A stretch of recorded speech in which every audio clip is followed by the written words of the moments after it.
તો નમસ્કાર દર્શક મિત્રો, દેશ અને દુનિયાના તાજા અને મહત્વના મોસમ સમાચારમાં આપનું સ્વાગત છે।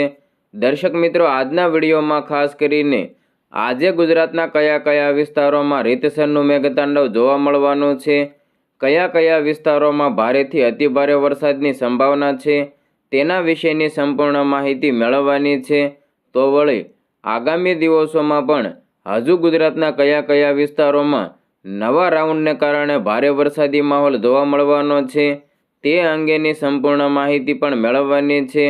તો વળી વેધરને લગતી એપ્લિકેશનના માધ્યમથી સમય પ્રમાણે ગુજરાતના કયા કયા વિસ્તારોમાં કેવો વરસાદી માહોલ જોવા મળવાનો છે, તો વળી આ ઉપરાંત હવામાન વિભાગ દ્વારા જે ગુજરાતમાં નકશા જાહેર કરવામાં આવ્યા છે, કયા કયા વિસ્તારોમાં યલો એલર્ટ, તો વળી કયા કયા વિસ્તારોમાં ભારેથી અતિભારે વરસાદનું ઓરેન્જ એલર્ટ અપાયું છે, તેના વિશેની માહિતી પણ આ જ વિડીયોમાં મેળવવાની છે। તો વળી હવામાન નિષ્ણાત પરેશ ગોસ્વામી દ્વારા આગામી વરસાદને લઈને જે નવી આગાહી કરવામાં આવી છે, તે અંગેની માહિતી પણ આજના વિડીયોમાં જ મેળવવાની છે। તો વિડીયોને અંત સુધી જોતા રહેજો। વરસાદને લગતી અપડેટ સૌથી પહેલાં મેળવવા માટે અમારી ગ્રેટ ગુજરાત ચેનલને સબસ્ક્રાઈબ કરી લેજો। દર્શક મિત્રો, સૌપ્રથમ આજે બપોરના સમયગાળા દરમિયાન ગુજરાતના કયા વિસ્તારોમાં કેવો વરસાદી માહોલ જોવા મળવાનો છે તેની વાત કરીએ। જેમાં સૌપ્રથમ કચ્છના વિસ્તારો ઉપર એક નજર કરીએ તો કચ્છના વિસ્તારોમાં ખાસ કરીને લખપત, ખાવડા, રાપર અને ભડલી, નલિયા, માંડવી અને ગાંધીધામ આજુબાજુના વિસ્તારોમાં વીજળીના કડાકા ભડાકા સાથે મધ્યમથી ભારે વરસાદની શક્યતા છે। તો વળી સૌરાષ્ટ્રના વિસ્તારોમાં જામનગર, ધ્રોલ આજુબાજુના વિસ્તારો, આ બાજુ લાલપુર, ખંભાળિયાના વિસ્તારો ઉપરાંત ભાણવડના અમુક વિસ્તારોમાં પણ ગાજવીજ સાથે હળવાથી મધ્યમ વરસાદની શક્યતા છે। તો સૌરાષ્ટ્રના પશ્ચિમી કાંઠાના વિસ્તારો ઓખા, દેવભૂમિ દ્વારકા, ભાટિયા અને શિશલી આજુબાજુના વિસ્તારો, તો વળી પોરબંદર, કુતિયાણા અને ઉપલેટાના વિસ્તારો, ભાણવડ, શિશલી અને કદાચ આજુબાજુના વિસ્તારોમાં પણ વીજળીના કડાકા ભડાકા સાથે રીતસરનું મેઘતાંડવ સર્જાઈ શકે છે। મિત્રો, આ વિસ્તારના લોકોએ આજે સાવધાન રહેવાની જરૂર છે। ત્યારબાદ ઉપલેટા અને જેતપુર, આ બાજુ જૂનાગઢ, વિસાવદર, કેશોદ, માંગરોળ, વેરાવળ અને કોડીનાર, ઉના અને તુલસીશ્યામના વિસ્તારો, રાજુલા, કુંડલા અને ધારી, બગસરા આજુબાજુના વિસ્તારોમાં પણ હળવો વરસાદી માહોલ જોવા મળી શકે છે। તો આ બાજુ જેતપુર, ગોંડલ અને જસદણના વિસ્તારો, તો બોટાદ, રાણપુર, ચોટીલા, શાપર, વેરાવળ અને રાજકોટના વિસ્તારો, આ બાજુ ધંધુકા, બાનગઢ, લીંબડી અને સુરેન્દ્રનગરના વિસ્તારોમાં પણ ગાજવીજ સાથે હળવાથી મધ્યમ વરસાદની શક્યતા છે। તો આ બાજુ વાંકાનેર, સાવડી, ધ્રોલ અને મોરબી, નવલખી, માળીવા, આ બાજુ હળવદ, ધ્રાંગધ્રા અને કુડાના વિસ્તારોમાં પણ હળવો છૂટો છવાયો વરસાદ પડી શકે છે। તો ઉત્તર ગુજરાતના વિસ્તારોમાં ખાસ કરીને થરાદ, આ બાજુ સુઈગામ, દિયોદર, પાટસણ આજુબાજુના વિસ્તારો, સાંતલપુર, રાધનપુર, રોડા અને પાટણના વિસ્તારો, સિદ્ધપુર, હારીજ અને ચાણસ્મા, તો મોઢેરા, મહેસાણાના વિસ્તારો ઉપરાંત ઈડર અને ખેડબ્રહ્મા આજુબાજુના વિસ્તારોમાં પણ હળવા ઝાપટા નોંધાવાની શક્યતા છે। તો મધ્ય ગુજરાતના વિસ્તારોમાં અમદાવાદ, ગાંધીનગર, કડી અને દસાડાના વિસ્તારો, આ બાજુ વિરમગામના છૂટાછવાયા વિસ્તારો, નળ સરોવરના કોઈક વિસ્તારો, ધોળકા અને મહેમદાવાદ, કપડવંત, બાયડ, મોડાસા આજુબાજુના વિસ્તારો ઉપરાંત આણંદ, ખંભાત અને તારાપુરના છૂટાછવાયા વિસ્તારો, ચાંપાનેર, બોડેલી, છોટાઉદેપુર અને ક્વાંટ, ડભોઈ અને શિનોરના વિસ્તારોમાં પણ હળવા ઝાપટા નોંધાવાની શક્યતા છે। ત્યારબાદ દક્ષિણ ગુજરાતના વિસ્તારોમાં ડેડિયાપાડા, ઉમરપાડા, વાંકલ અને સુરતના વિસ્તારો, બારડોલી અને વ્યારા, આ બાજુ વાંસદા, આહવા અને સાપુતારા, બીલીમોરા, બાવઠન અંબોસી, કપરાડા, વાપી અને વલસાડના વિસ્તારોમાં પણ હળવો વરસાદી માહોલ જોવા મળવાની શક્યતા રહેલી છે। હવે મિત્રો, આજે સાંજે 4 વાગ્યાની આસપાસ ગુજરાતના કયા કયા વિસ્તારોમાં કેવો વરસાદી માહોલ જોવા મળવાનો છે તેની વાત કરીએ। જેમાં સૌપ્રથમ કચ્છના વિસ્તારો ઉપર એક નજર કરવામાં આવે તો કચ્છના વિસ્તારોમાં આજે ખાસ કરીને સાંજના સમયગાળા દરમિયાન ભારેથી અતિભારે વરસાદી માહોલ જોવા મળવાનો છે. આ વિસ્તારોમાં ખાવડા વિસ્તારોમાં ખાસ કરીને રીતસરનું મેઘતાંડવ સર્જાઈ શકે છે. તો વળી લખપત, નલિયા, પડલી અને રાપર, ગાંધીધામ અને માંડવી આજુબાજુના વિસ્તારોમાં પણ વીજળીના કડાકા ભડાકા સાથે ભારે વરસાદી માહોલ જોવા મળવાની શક્યતા છે. ત્યારબાદ સૌરાષ્ટ્રના વિસ્તારોની જો વાત કરવામાં આવે તો સૌરાષ્ટ્રના વિસ્તારોમાં પણ ખાસ કરીને જામનગર અને ધ્રોલ, આ બાજુ કાલાવાડ, લાલપુર, ખંભાળિયા આજુબાજુના વિસ્તારો, ઓખા અને દેવભૂમિ દ્વારકાના વિસ્તારો, પાટિયા, શીશલી અને ભાણવડના વિસ્તારોમાં પણ વીજળીના કડાકા ભડાકા સાથે ભારેથી અતિભારે વરસાદની શક્યતા છે. તો આ બાજુ પોરબંદર, કુતિયાણા, ઉપલેટા અને જેતપુર, જૂનાગઢ અને વિસાવદર, કદાચ અને કેશોદ, માંગરોળ, વેરાવળના વિસ્તારોમાં પણ વીજળીના કડાકા ભડાકા સાથે મધ્યમથી ભારે વરસાદની શક્યતા છે. તો કોડીનાર, ઉના અને તુલસીશ્યામ, ધારી, કુંડલા અને રાજુલા, મહુવા આજુબાજુના વિસ્તારો, આ બાજુ બગસરા, અમરેલી, બાબરા અને ગઢડા આજુબાજુના વિસ્તારો, જસદણ અને ગોંડલ, કાલાવાડ, શાપર, વેરાવળ, રાજકોટ આજુબાજુના વિસ્તારોમાં પણ છૂટાછવાયા વિસ્તારોમાં હળવા ઝાપટા નોંધાવાની શક્યતા છે.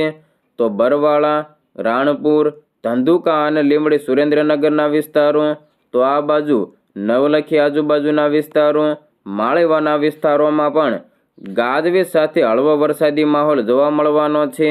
તો ઉત્તર ગુજરાતના વિસ્તારોમાં પાલનપુર, ખેડબ્રહ્મા, થરાદ આજુબાજુના કોઈક વિસ્તારો, રાધનપુર, મહેસાણા અને હિંમતનગરના વિસ્તારો ઉપરાંત મધ્ય ગુજરાતના વિસ્તારોમાં ખાસ કરીને અમદાવાદ અને ગાંધીનગરના વિસ્તારો, માણસા અને પ્રાંતિજ, તો આ બાજુ નળ સરોવરના કોઈક વિસ્તારો, ધોળકા, આણંદ અને બોરસદના વિસ્તારો, ડાકોર, કપડવંજ અને બાયડના વિસ્તારોમાં પણ હળવા ઝાપટા પડવાની શક્યતા રહેલી છે. ત્યારબાદ છોટાઉદેપુરના વિસ્તારો, ક્વાંટના છૂટાછવાયા વિસ્તારો ઉપરાંત જંબુસરના વિસ્તારોમાં પણ હળવો વરસાદી માહોલ જોવા મળવાનો છે. તો દક્ષિણ ગુજરાતના વિસ્તારોમાં ખાસ કરીને કોસંબા અને વાંકલ, ઉમરપાડા, સુરત અને બારડોલી, વ્યારા, નવસારી અને બિલીમોરા, બાવઠન, અંબોસી, કપરાડા, વાપી અને વલસાડ, વાંસદા, આહવા અને સાપુતારાના વિસ્તારોમાં પણ હળવા છાંટા પડવાની શક્યતા રહેલી છે. હવે મિત્રો આગામી 29 તારીખે બપોરના સમયગાળા દરમિયાન ગુજરાતના કયા વિસ્તારોમાં કેવો વરસાદી માહોલ જોવા મળવાનો છે તેની વાત કરીએ. જેમાં સૌપ્રથમ કચ્છના વિસ્તારો ઉપર એક નજર કરવામાં આવે તો કચ્છના છૂટાછવાયા વિસ્તારોમાં પડલી, નલિયા, માંડવી અને ગાંધીધામના અમુક વિસ્તારોમાં હળવા છાંટા પડવાની શક્યતા રહેલી છે. તો સૌરાષ્ટ્રના વિસ્તારોમાં જામનગર, લાલપુર, ખંભાળિયા અને ઓખાના વિસ્તારો, દેવભૂમિ દ્વારકા, પાટિયા, શીશલી અને ભાણવડ, પોરબંદર, કુતિયાણા અને ઉપલેટાના વિસ્તારો, જેતપુર અને જૂનાગઢ, વિસાવદર, કદાચ અને કેશોદના વિસ્તારો, માંગરોળ, વેરાવળ, કોડીનાર, ઉના અને તુલસીશ્યામ, તો આ બાજુ રાજુલા, મહુવા અને તળાજાના વિસ્તારો, પાલીતાણા, ખડશલિયા, સોનગઢ અને ભાવનગરના વિસ્તારોમાં પણ હળવા છાંટા પડવાની શક્યતા રહેલી છે. તો કોઈક વિસ્તારોમાં ભારે વરસાદી માહોલ પણ જોવા મળી શકે છે. તો આ બાજુ ધારી અને વિસાવદર, બગસરા, તો આ બાજુ ગોંડલના અમુક વિસ્તારો ઉપરાંત જસદણ, રાજકોટના છૂટાછવાયા વિસ્તારો ઉપરાંત ચોટીલા અને થાન, લીંબડી અને સુરેન્દ્રનગર, વાંકાનેર, મોરબી અને સાવડી, તો આ બાજુ ધ્રોલ, નવલખી, હળવદ, કુડા અને ધ્રાંગધ્રાના વિસ્તારોમાં પણ ગાજવીજ સાથે હળવાથી મધ્યમ વરસાદની શક્યતા છે. તો ઉત્તર ગુજરાતના વિસ્તારોમાં આજે આવતીકાલે વરસાદનું જોર વધતું જોવા મળશે. મિત્રો 29 તારીખે અંબાજી, પાલનપુર, ડીસા અને ધાનેરા, થરાદ, સુઈગામના વિસ્તારો, તો આ બાજુ દિયોદર, પાટસણ, સાંતલપુર અને રાધનપુરના વિસ્તારો, રોડા, પાટણ અને સિદ્ધપુર, હારીજ, ચાણસ્મા, મોઢેરા અને મહેસાણા, તો વડનગર, પાલનપુરના અમુક વિસ્તારો ઉપરાંત ખેડબ્રહ્મા, ઈડર, હિંમતનગર અને મોડાસાના વિસ્તારો, માણસા અને પ્રાંતિજના વિસ્તારોમાં પણ ગાજવીજ સાથે ભારે વરસાદી માહોલ જોવા મળી શકે છે.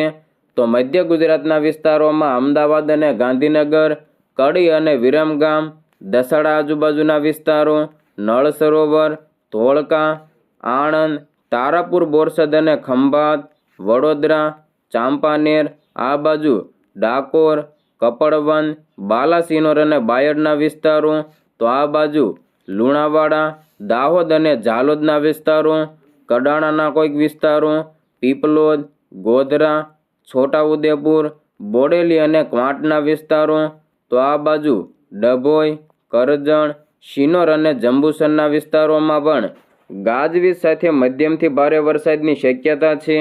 ત્યારબાદ દક્ષિણ ગુજરાતના વિસ્તારોમાં ભરૂચ અને દહેજ, ડેડિયાપાડા અને ઉમરપાડા, વાંકલ અને કોસંબા, તો સુરત, બારડોલી અને વ્યારા આજુબાજુના વિસ્તારોમાં પણ ગાજવીજ સાથે ભારે વરસાદી માહોલ જોવા મળવાનો છે. તો નવસારી અને બિલીમોરા, વાપી અને વલસાડ, કપરાડા, સાપુતારા, બાવઠા, અંબોસી, આહવા અને વાંસદાના વિસ્તારોમાં પણ ગાજવીજ સાથે મધ્યમથી ભારે વરસાદી માહોલ જોવા મળી શકે છે. હવે મિત્રો 29 તારીખે સાંજના સમયગાળા દરમિયાન ગુજરાતના કયા વિસ્તારોમાં કેવો વરસાદી માહોલ જોવા મળવાનો છે તેની વાત કરીએ. જેમાં સૌપ્રથમ કચ્છના વિસ્તારો ઉપર એક નજર કરવામાં આવે તો કચ્છના માત્ર રાપર, નલિયા, બડલી અને માંડવી આજુબાજુના વિસ્તારોમાં હળવા છૂટાછવાયા ઝાપટા પડવાની શક્યતા છે. તો સૌરાષ્ટ્રના વિસ્તારોમાં ભાટિયા, ભાણવડ, સિસલી અને પોરબંદર, કુતિયાણા, ઉપલેટા અને જેતપુર, જૂનાગઢ, વિસાવદર અને કદાચ, કેશોદ, માંગરોળ અને વેરાવળના વિસ્તારો, તો કોડીનાર, ઉના અને તુલસીશ્યામ, રાજુલા આજુબાજુના વિસ્તારો ઉપરાંત ખડશેલિયા, ભાવનગરના છૂટાછવાયા વિસ્તારોમાં હળવા ઝાપટા પડવાની શક્યતા રહેલી છે. તો વિસાવદર અને ધારી, બગસરા, જૂનાગઢ અને જેતપુર, તો આ બાજુ ગોંડલ, શાપર, વેરાવળ આજુબાજુના છૂટાછવાયા વિસ્તારો ઉપરાંત મોરબી, હળવદ, કુડા અને ધ્રાંગધ્રા, તો લીંબડી, સુરેન્દ્રનગર અને ધંધુકાના વિસ્તારોમાં પણ હળવા ઝાપટા પડવાની શક્યતા રહેલી છે.